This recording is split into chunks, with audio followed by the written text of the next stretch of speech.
Hello students, how are you all? I hope you all are fine. I am Sharandeep Kaur and today we are going to continue our chapter electrochemistry of class 12.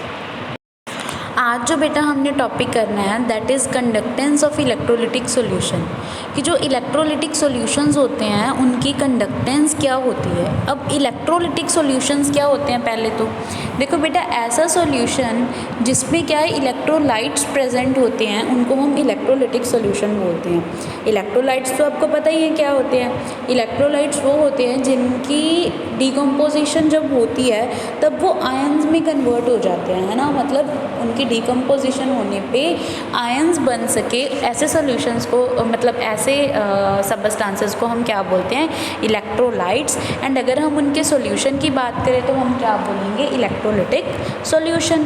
Clear है ना। अब देखो, जो electrolytes होते हैं ना बेटा, ये दो तरह के होते हैं, ठीक है। Electrolytes are of two types. कौन कौन से, weak electrolytes and strong electrolytes. जो बेटा वीक इलेक्ट्रोलाइट्स होते हैं, है ना, वो क्या होते हैं कि जब इनके मतलब हम इलेक्ट्रोलाइट्स देखेंगे, है ना, मतलब इनके आयंस देखेंगे, वो बहुत कम बनेंगे। अगर कंप्लीट डिसोसिएशन हो जाती है, मतलब क्या है कि कंप्लीट हमारे पास क्या है, आयंस बन जाते हैं, है ना, तब उन इलेक्ट्रोलाइट्स को हम क्या बोलते हैं, स्ट्रॉन्ग इलेक्ट्रोलाइट्स। क्लियर है। अब जैसे NaCl है ना, NaCl है, NaCl हो गया, मतलब कोई भी सॉल्ट हो गया, है ना, strong acid and strong base, ठीक है। Strong acid and strong base, ये क्या होते हैं, तीनों स्ट्रॉन्ग इलेक्ट्रोलाइट्स होते हैं, ठीक है। मतलब स्ट्रॉन्ग एसिड जिनमें H पॉजिटिव जल्दी से चला जाए, इट मीन्स H पॉजिटिव चला गया तो कोई नेगेटिव आयन भी तो बना ही होगा ना। जैसे HCl की अगर हम बात करें, H positive and Cl negative. उसी तरह से अगर हम बेस की बात करते हैं बेटा, स्ट्रॉन्ग बेस लेते हैं तो उसमें OH नेगेटिव जल्दी बनता है। OH नेगेटिव जल्दी बनता है तो पॉजिटिव चार्ज भी तो जल्दी बनता होगा ना, जैसे NaOH हो गया।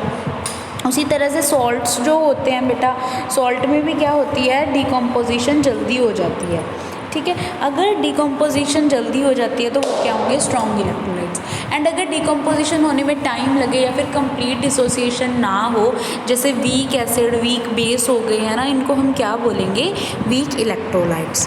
क्लियर है बच्चों। अब हम बात करते हैं कि हमने कंडक्टेंस के बारे में पढ़ना है। मैंने आपको ओहम्स लॉ करने के लिए दिया था, है ना। ओहम्स लॉ क्या था बेटा, ओहम्स लॉ हमें क्या बताता है, V is equals to IR। This is Ohm's law, है ना। V क्या है यहाँ पे, पोटेंशियल, है ना, I is current and R is resistance, ठीक है। यही होता है ना, V is equals to IR, इसको हम ओहम्स लॉ बोलते हैं। क्लियर है ना।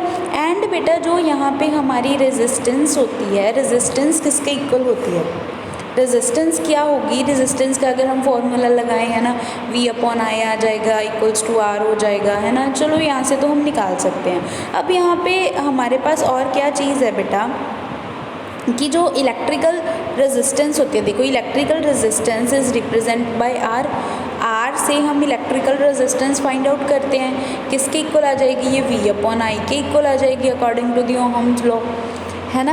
एंड इसका जो बेटा सिंबल होता है वो होता है ओहम, ठीक है। ओहम का सिंबल ये होता है, R की क्या होती है, यूनिट होती है, रेजिस्टेंस की यूनिट होती है ओहम। अब रेजिस्टेंस बेटा, आपको फिजिक्स में आपने पढ़ा होगा, रेजिस्टेंस क्या होती है। रेजिस्टेंस मतलब ऐसा एक सिस्टम होता है, मतलब एक तरह की रुकावट होती है, हम ये बोल सकते हैं ना, रुकावट, ऑब्स्टेकल होता है करंट के फ्लो में, है ना। जो करंट के फ्लो को रोकता है उसको हम क्या बोलते हैं, रेजिस्टेंस बोलते हैं। क्लियर है बेटा। आपने व्हीटस्टोन ब्रिज के बारे में पढ़ा होगा फिज़िक्स में, अगर नहीं पढ़ा तो इस साल आप पढ़ोगे व्हीटस्टोन ब्रिज के बारे में, है ना। आपको एक्सपेरिमेंट्स भी हैं व्हीटस्टोन ब्रिज के, ठीक है। तो उसके साथ रिलेटेड होता है ओहम्स लॉ, ठीक है।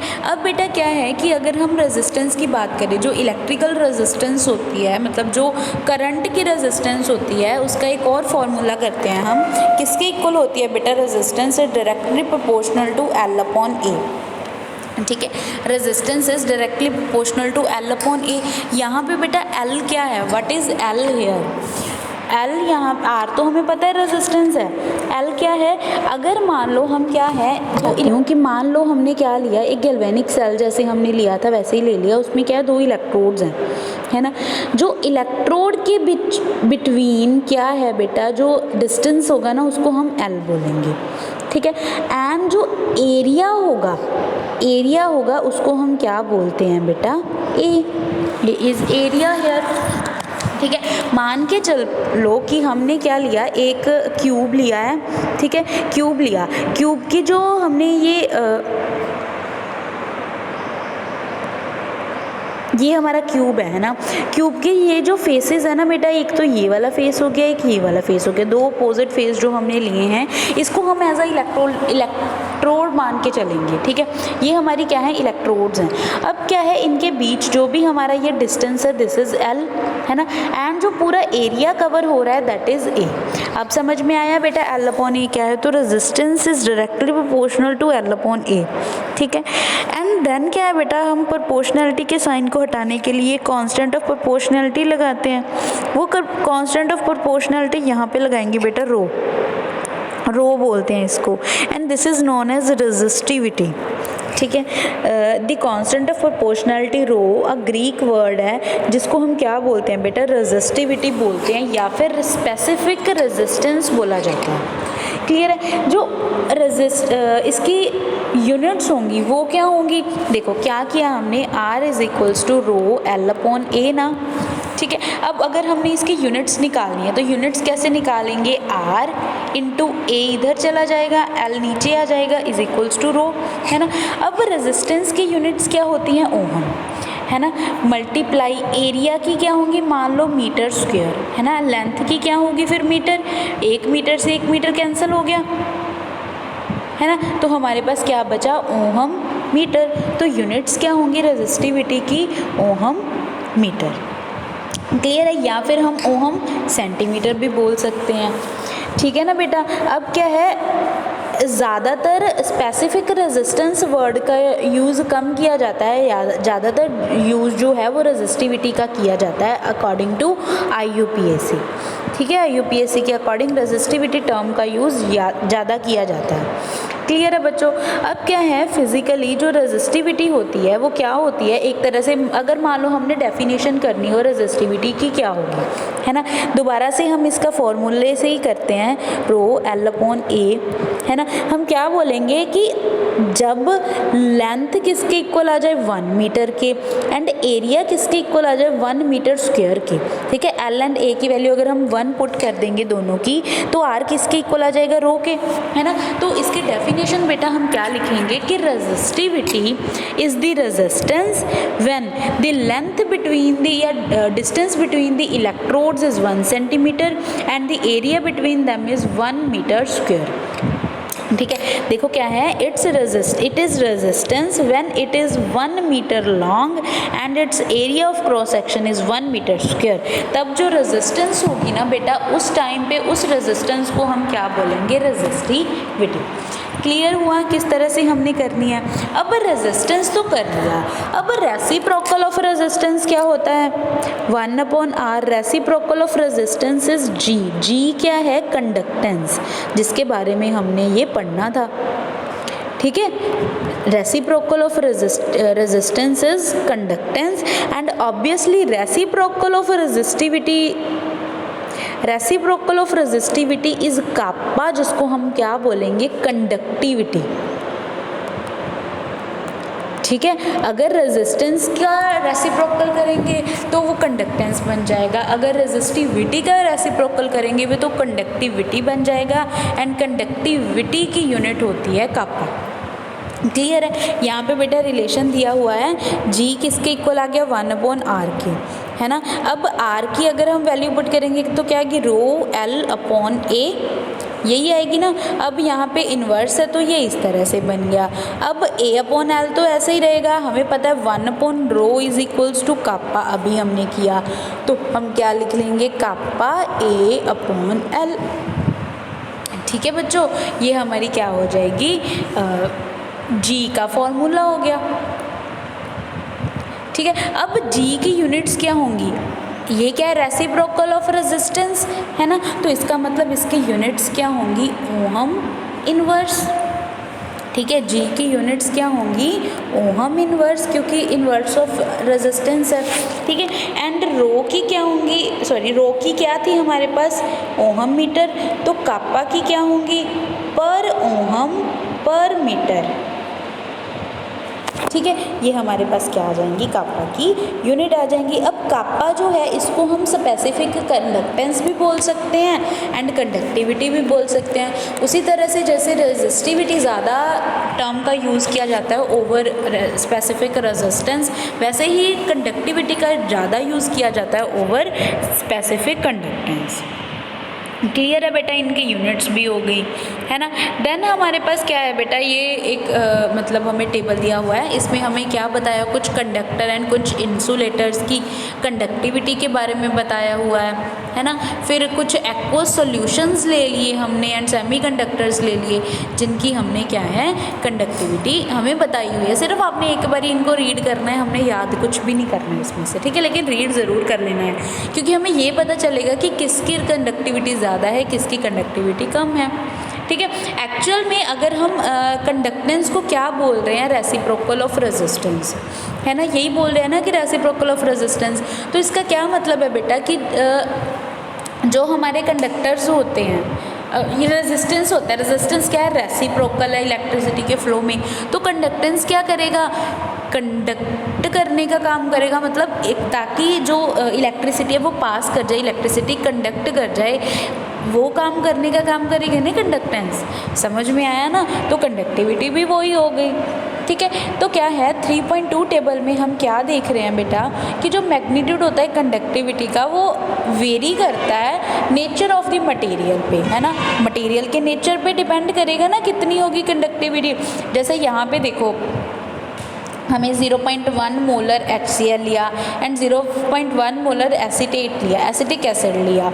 ठीक है, HAC जिसको लिखा हुआ है ना, तो दोनों 0.1 है, लेकिन दोनों की कंडक्टिविटी में कितना फ़र्क है। फर्स्ट में देखेंगे तो सोडियम कॉपर सिल्वर जिस तरह से चेंज हो रहा है वैसे वैसे कंडक्टिविटी में भी चेंज आ रहा है ना। तो इसका क्या मतलब है बेटा कि जो कंडक्टिविटी होती है ये मटेरियल के नेचर पे डिपेंड करती है। ठीक है, it also depends on the temperature and pressure at which the measurements are made. किस टेम्परेचर एंड प्रेशर पे, मतलब किस एनवायरमेंटल कंडीशंस पे मेजरमेंट हम कर रहे हैं उस पर भी डिपेंड करेगी किस चीज़ की वैल्यू, कंडक्टिविटी की वैल्यू। ठीक है, जो मटीरियल्स होते हैं देखो हमें पता है ना बेटा 3 तरह के होते हैं, conductor, insulator and semi conductor. Conductors आपको पता है क्या होते हैं, जो इलेक्ट्रिसिटी कंडक्ट करते हैं। इंसुलेटर वो होते हैं जो इलेक्ट्रिसिटी कंडक्ट नहीं करते। सेमी कंडक्टर्स क्या होते हैं बेटा, जैसे मेटलॉइड्स होते हैं ना, मेटल एंड नॉन मेटल के बीच में, वैसे ही कंडक्टर एंड इंसुलेटर के बीच में सेमी कंडक्टर्स होते हैं। ये इलेक्ट्रिसिटी कंडक्ट एक्चुअल में नहीं करते हैं, लेकिन इनको करवाना पड़ता है, इनको कंडीशंस प्रोवाइड करवानी पड़ती हैं जब ये क्या है इलेक्ट्रिसिटी कंडक्ट करने लग जाते हैं। ठीक है, वो हम करेंगे कैसे करना है, आपको फर्स्ट चैप्टर में भी है ये सारी चीज़। ठीक है, सेमी कंडक्टर एंड आप फिजिक्स में भी करोगे सेमी कंडक्टर। ठीक है, सेमीकंडक्टर का पूरा चैप्टर है आपको फिजिक्स में, वो आप करोगे। ठीक है, देन क्या है बेटा, metals and their alloys have very large conductivity and are known as conductors. हमें पता है जो मेटल्स होते हैं एंड जो मेटल के अलॉयज होते हैं वो क्या होते हैं, गुड कंडक्टर होते हैं इलेक्ट्रिसिटी के, है ना। एंड हमें पता है इंसुलेटर भी क्या होते हैं, जो ग्रेफाइट है, कार्बन है, ये नॉन मेटल्स जो होते हैं, है ना, ये क्या होते हैं, कंडक्ट नहीं, सॉरी ग्रेफाइट जो कंडक्ट करता है, ग्रेफाइट एक ऐसा नॉन मेटल है बेटा, या कार्बन ब्लैक जिसको बोल देते हैं, ऐसे नॉन मेटल्स है जो इलेक्ट्रिसिटी को कंडक्ट करते हैं। वरना इसके अलावा जो नॉन मेटल्स होते हैं, है ना, वो क्या है इलेक्ट्रिसिटी को कंडक्ट नहीं करते हैं। जैसे ग्लास हो गया, है ना, और कोई ला लो जैसे ऑक्सीजन है ना,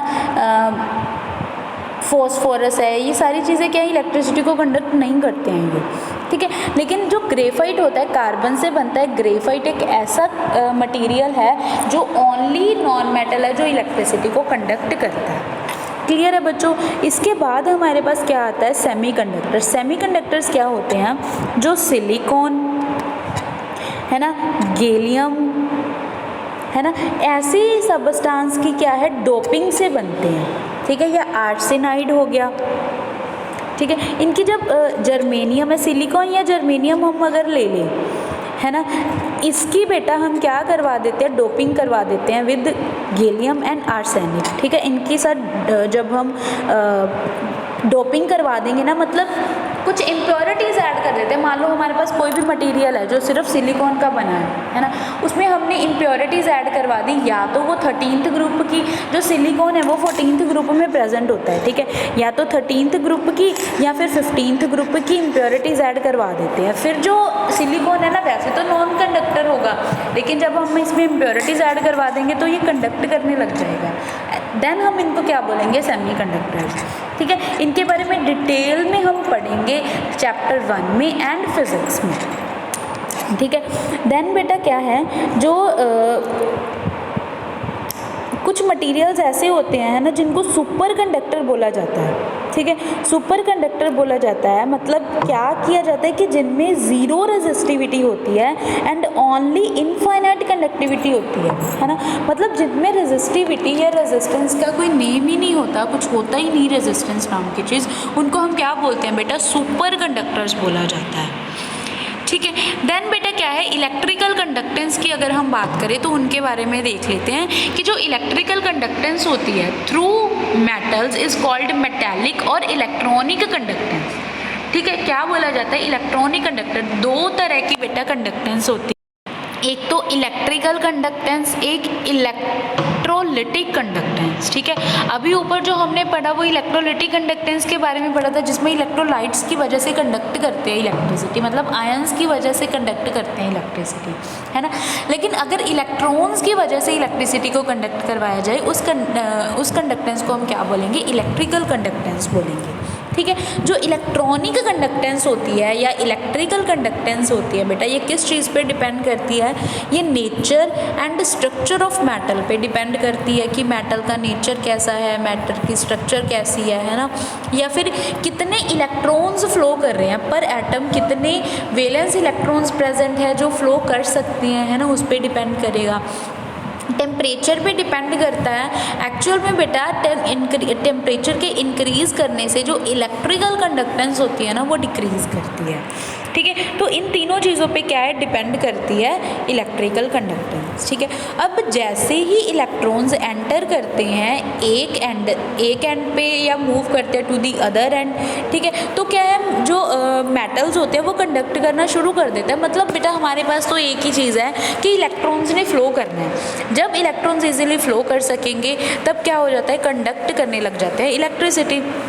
ठीक है, अब क्या है बेटा, जैसे प्योर वाटर होता है ना, प्योर वाटर होता है, हमें पता है जो प्योर वाटर है वो बहुत कम इलेक्ट्रिसिटी को पास करवाता है, मतलब उसकी जो कंडक्टेंस होती है वो बहुत ज़्यादा कम होती है, जो प्योर वाटर होता है, लेकिन फिर भी उसकी क्या है, कंडक्टिविटी होती है। ठीक है, जब हम वाटर में क्या कर देंगे बेटा, प्योर वाटर में मान लो कुछ चीज़ ऐड कर दी, कोई इलेक्ट्रोलाइट ऐड कर दिया, तब जो उसकी कंडक्टिविटी है ना वो इंक्रीज़ करने लग जाती है। ऐसा क्यों होता है, क्योंकि जो बेटा प्योर वाटर होता है ना, उसमें H positive and OH negative ions में ब्रेक होने की टेंडेंसी बहुत कम होती है। अगर नंबर ऑफ आयंस कम होंगे तो हमारे पास क्या है, फिर इलेक्ट्रिसिटी भी कम फ्लो होगी या कंडक्ट करेंगे, क्योंकि आयंस कम है, आयंस के फ्लो से ही तो इलेक्ट्रिसिटी पास होगी, है ना। एंड अगर हम इसमें इम्प्योरिटी ऐड कर देंगे, मान लो वाटर में हमने NaCl ऐड कर दिया, ठीक है, तब NaCl हमें पता है ना बेटा क्या होता है, बहुत अच्छा इलेक्ट्रोलाइट है ना, तो Na positive and Cl negative ions भी बनने लग जाएंगे एंड दूसरी तरफ H positive and OH negative ions भी बनने लग जाएंगे। तब बेटा क्या होगा कि इन चारों आयंस की वजह से क्या है, इलेक्ट्रिसिटी पास होने लग जाएगी, मतलब वो इलेक्ट्रिसिटी कंडक्ट करने लग जाएंगे। ऐसे कंडक्टेंस को हम क्या बोलते हैं, आयनिक कंडक्टेंस या फिर इलेक्ट्रोलिटिक कंडक्टेंस। ठीक है, ये किस चीज़ पे डिपेंड करती है बेटा, nature of the electrolyte added, कि कौन सा इलेक्ट्रोलाइट हमने ऐड किया है, कैसा ऐड किया है, क्या वो आयंस प्रोड्यूस कर सकता है, क्या वो वीक इलेक्ट्रोलाइट है या स्ट्रॉन्ग इलेक्ट्रोलाइट है। हमें पता है जो स्ट्रॉन्ग इलेक्ट्रोलाइट होंगे उनमें ज़्यादा आयंस बनेंगे as compare to weak electrolyte, and that's why वो क्या है, इलेक्ट्रिसिटी भी उनमें से ज़्यादा कंडक्ट करेंगे। वो समझ में आया ना। सेकेंड क्या है, size of the ions produced and their solvation, उनका साइज़ कितना बड़ा है। ठीक है। आयंस का साइज़ कितना बड़ा है, उनकी सॉल्वेशन कैसी है, उस पर डिपेंड करेगा। थर्ड चीज़ क्या है, nature of solvent and it's viscosity, solvent का नेचर कैसा है जिसमें हमने इलेक्ट्रोलाइट को ऐड किया है ना, उसकी विस्कोसिटी कितनी है, मतलब वो फ्लो करवा सकते हैं आयंस या नहीं करवा सकते। अगर मान लो क्या हुआ, उनकी विस्कोसिटी ज़्यादा हुई या फिर हम मान लेंगे उनकी डेंसिटी ज़्यादा है, अगर डेंसिटी ज़्यादा है तो वो ज़्यादा गाढ़े होंगे ना बेटा, फिर आयंस को फ्लो करना क्या होगा, डिफ़िकल्ट होगा। आयंस अच्छे से फ्लो नहीं कर पाएंगे। अगर आयंस फ्लो ही नहीं कर पाए, चाहे जितने नंबर ऑफ आयंस बने हैं लेकिन आयंस फ्लो नहीं कर रहे हैं, तब क्या होगा बेटा, तब क्या होगा, इलेक्ट्रिसिटी कम कंडक्ट करेंगे, ठीक है, उनकी कंडक्टेंस कम होगी। फोर्थ पॉइंट है बेटा हमारा concentration of the electrolyte, electrolyte की कंसंट्रेशन कितनी है, वही चीज़ है गाढ़ापन कितना है। अगर ज़्यादा कंसंट्रेटेड सॉल्यूशन होगा, इसका क्या मतलब है कि आयंस तो चाहे ज़्यादा बन जाएंगे लेकिन फ्लो ज़्यादा नहीं कर पाएंगे, ठीक है। नेक्स्ट क्या है, टेम्परेचर, टेम्परेचर यहाँ पे क्या होता है, टेम्परेचर के इंक्रीज़ करने से कंडक्टिविटी भी इंक्रीज़ करती है। क्लियर है बच्चों ये सारे पॉइंट्स। नेक्स्ट हमारा जो है बेटा measurement of conductivity of ionic solution, ionic solution की हम कंडक्टिविटी किस तरह से मेज़र कर सकते हैं वो है बेटा, ये टॉपिक कोई ज़्यादा इंपॉर्टेंट नहीं है, मैं थोड़ा सा आपको करवा देती हूँ कि कंडक्टिविटी सेल क्या होता है, ये क्या होता है ना, लेकिन इतना ज़्यादा हमने इसमें डीपली नहीं जाना है, ठीक है, पहले ही बता रही हूँ, इतना डीपली हमें इसमें नहीं जाना है, क्योंकि एज इट इज़ आपको कभी ये क्वेश्चन नहीं आता कि कैसे मतलब मेज़र कर सकते हैं, ये कर सकते हैं, बस हमें फार्मूलाज पता होने चाहिए, फार्मूलाज हमें पता है तो हम उसके अकॉर्डिंग इसमें कर सकते हैं, ठीक है। तो देखो बेटा इसमें क्या किया गया है, एक सेल बनाया गया है, ठीक है, कंडक्टिविटी सेल बनाया, दो हमने क्या ली, प्लेटिनम की इलेक्ट्रोड्स ले ली, उनको वायर के साथ कनेक्ट कर दिया, ठीक है। फिर क्या है, इस तरह से एक सेल बनाया जाता है। फिर जो वायर्स है ना, इनको क्या है, इलेक्ट्रोलाइटिक सॉल्यूशन के साथ क्या है, मतलब कनेक्ट कर दिया जाता है ना, इलेक्ट्रोलाइटिक सॉल्यूशन की जो इलेक्ट्रोड्स होती है उनके साथ कनेक्ट कर दिया जाता है। एंड फिर देखा जाता है कि किस तरह से कंडक्टेंस होती है, रेजिस्टेंस कितनी है, रेजिस्टेंस की वैल्यू कितनी है, कंडक्टेंस की वैल्यू कितनी है ना। एक्चुअल में व्हीटस्टोन ब्रिज का यहाँ पे यूज़ किया जाता है, ठीक है, व्हीटस्टोन ब्रिज का यूज़ करके रेजिस्टेंस की वैल्यू फाइंड आउट की जाती है। आप फिजिक्स में करोगे बेटा व्हीटस्टोन ब्रिज, जब आप करोगे तब आपको क्लियर हो जाएगा, ठीक है, कि क्या करना है, ठीक है। जब आप व्हीटस्टोन ब्रिज करोगे ना तब आपको ये सारी चीज़ें भी क्लियर हो जाएंगी, क्योंकि बेटा ये प्रैक्टिकल मेथड है ना, व्हीटस्टोन ब्रिज फिजिक्स वाले मैम आपको अच्छी तरह से करवा देंगे, क्लियर है।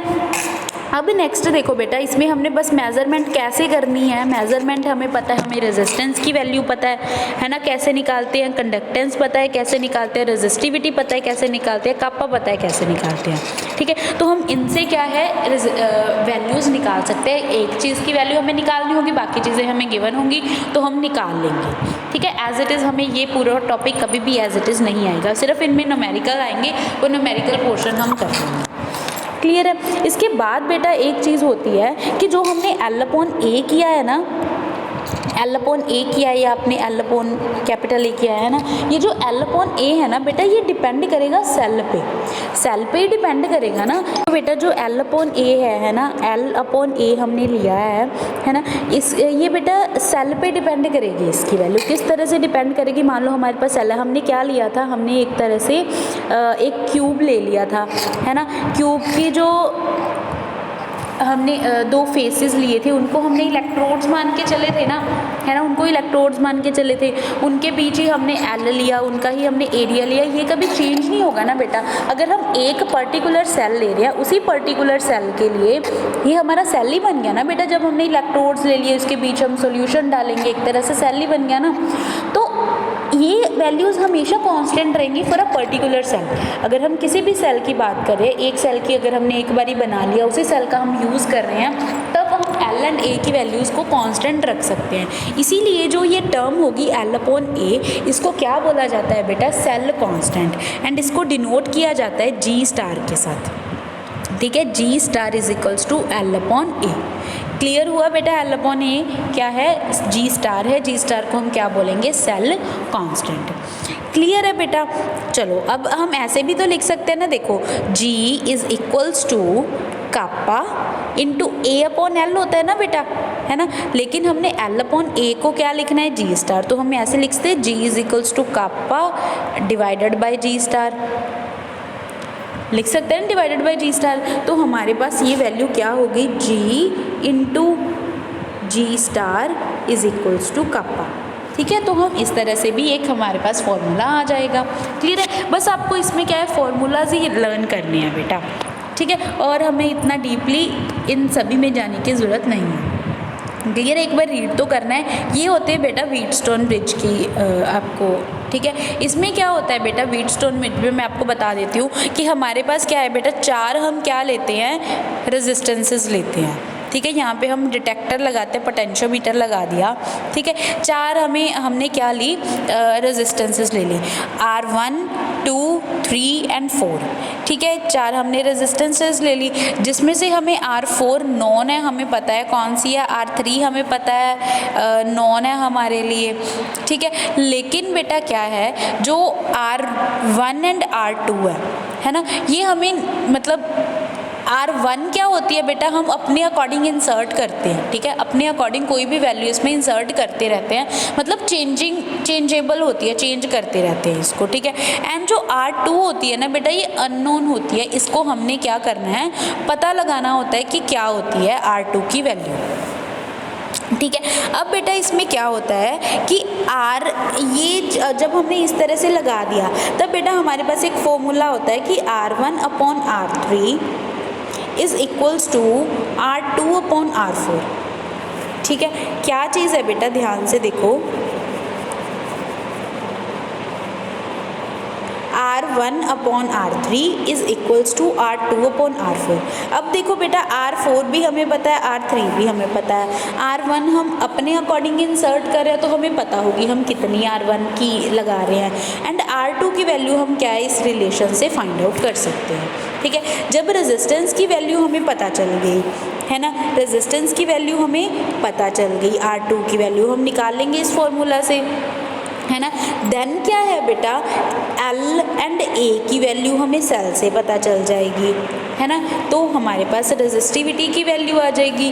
फिर हम इससे कंडक्टिविटी की वैल्यू भी फाइंड आउट कर सकते हैं, इसका रेसिप्रोकल करके कंडक्टेंस की वैल्यू भी पता कर सकते हैं। सारी चीज़ें फिर हम क्या है बेटा, इस वैल्यू से निकाल लेंगे। बस एक बार अगर हमारे पास रेजिस्टेंस आ गई तो हम सारी चीज़ें इससे ही नेक्स्ट पता कर सकते हैं। ठीक है बच्चों, नेक्स्ट क्या है हमारे पास, सेल कांस्टेंट की वैल्यू आ गई है ना, ये भी हमने कर ली। ठीक है, फिर है बेटा हमारे पास मोलर कंडक्टिविटी। मोलर कंडक्टिविटी क्या होती है, मोलर कंडक्टिविटी को बेटा हम डिनोट करते हैं, मोलर कंडक्टिविटी को लैम्डा m के साथ बेटा डिनोट किया जाता है।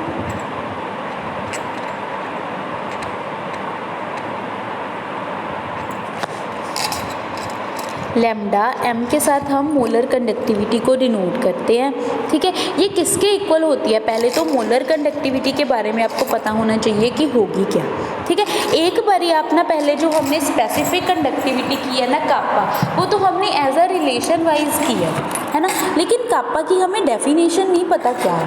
एक्चुअल में हम लिख सकते हैं, जैसे हमने रेजिस्टिविटी निकाली थी उसी तरह से हम कंडक्टिविटी की डेफिनेशन भी लिख सकते हैं कि G is equals to kappa into A upon L होता है ना, कि हम ये बोल सकते हैं कि जब डिस्टेंस बिटवीन द इलेक्ट्रोड्स कितना है, 1 मीटर है ना, एंड एरिया कितना है, 1 मीटर स्क्वायर है, उस टाइम पे जो कंडक्टेंस होगी दैट इज़ कंडक्टिविटी, है ना, मतलब कंडक्टिविटी, स्पेसिफिक कंडक्टेंस या conductivity is equals to the conductance when area and length is equals to 1 metre square और 1 मीटर, है ना, तब होगी हमारे पास। लेकिन एक्चुअल में कापा है क्या, ठीक है, डेफिनेशन ओके है, लेकिन प्रॉपरली अगर हमें पता करना हो कि कापा है क्या, हम क्या चीज़ निकाल रहे हैं, ये तो हमें मैथमेटिकल रिलेशन पता चल गया, लेकिन थ्योरेटिकली कापा एक्चुअल में है क्या। ठीक है, कापा क्या होता है बेटा, देखो हमारे पास क्या है, हमने सॉल्यूशन लिया, ठीक है, सॉल्यूशन लिया, मान लो हमने क्या ले लिया, 1 लीटर सॉल्यूशन ले लिया, ठीक है, 1 लीटर सॉल्यूशन ले लिया, लेकिन 1 लीटर सॉल्यूशन में से अगर हम किसी भी 1 ml के सॉल्यूशन को ऑब्जर्व करेंगे। इस 1 लीटर सॉल्यूशन में से, इलेक्ट्रोलिटिक सॉल्यूशन में से अगर हम किसी भी, मान लो ये हमने पोर्शन ले लिया जो क्या है, जिसमें 1 ml प्रेजेंट है ओनली, ठीक है। 1 ml में कितनी कंडक्टेंस होगी, 1 ml में कितनी कंडक्टेंस होगी, उसको हम क्या बोलेंगे, क्या बोलेंगे बेटा, स्पेसिफिक कंडक्टिविटी या कापा जो हम बोल रहे हैं, ठीक है। देखो यही तो हमने किया ना बेटा, 1 मीटर एंड 1 मीटर स्क्वायर, ये L है, ये एरिया है। अगर हम L इंटू ए करते हैं तो क्या बनता है बेटा, L into A is equals to length into area, क्या बन जाएगा, metre cube, 1 metre cube. And metre cube में हम क्या निकालते हैं, वॉल्यूम, ठीक है। मतलब हम क्या बोल सकते हैं कि एक यूनिट वॉल्यूम की कितनी कंडक्टिविटी है, कितनी कंडक्टेंस है, उसको हम क्या बोलते हैं, स्पेसिफिक कंडक्टेंस या फिर कंडक्टिविटी। क्लियर हुआ। 1 यूनिट 1 मीटर क्यूब या 1 ml ले लो, 1 ml की कितनी कंडक्टेंस है उसको हम क्या बोलेंगे, स्पेसिफिक कंडक्टेंस या फिर कंडक्टिविटी, ठीक है। 1 ml सॉल्यूशन, इलेक्ट्रोलिटिक सॉल्यूशन की कंडक्टेंस ही हमारे पास क्या होगी, कंडक्टिविटी, कि 1 ml सॉल्यूशन कितनी कंडक्टेंस है उसकी, है ना, वो कितनी इलेक्ट्रिसिटी कंडक्ट कर रहा है, उसको ही हम क्या बोलेंगे बेटा, कंडक्टिविटी। क्लियर हुआ। इसी तरह से जो मोलर कंडक्टिविटी होती है, मोलर कंडक्टिविटी क्या होगी कि जो 1 मोलर हमने कोई भी सॉल्यूशन लिया है, 1 मोलर सॉल्यूशन की कितनी कंडक्टेंस है उसको हम क्या बोलेंगे, कंडक्टिविटी, मोलर कंडक्टिविटी। एंड अगर हम 1 नॉर्मल मतलब 1 नॉर्मेलिटी वाले सॉल्यूशन की कंडक्टेंस देख रहे हैं तो उसको हम क्या बोलेंगे, इक्विवेलेंट कंडक्टिविटी।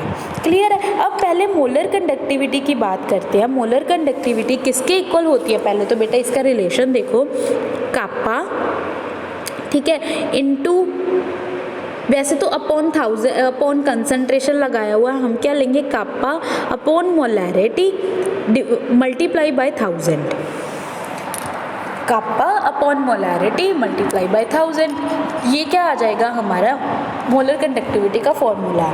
ये फॉर्मूला बना कैसे है, ये बेटा आपको रट लेना है अच्छे से, बहुत इजी है, रट लेना है बस, बिकॉज काफ़ी सारे के न्यूमेरिकल्स आते हैं इस चैप्टर में से, ठीक है। बस फॉर्मूलाज पता है, न्यूमेरिकल्स में पुट ही करने, सब वैल्यूज़ निकल जाएंगी, बहुत इजी न्यूमेरिकल्स हैं इस चैप्टर के।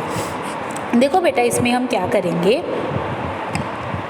देखो बेटा क्या है कि अगर हम मोलर कंडक्टिविटी की बात कर रहे हैं, ठीक है, ये 2 चीज़ों पे डिपेंड करती है।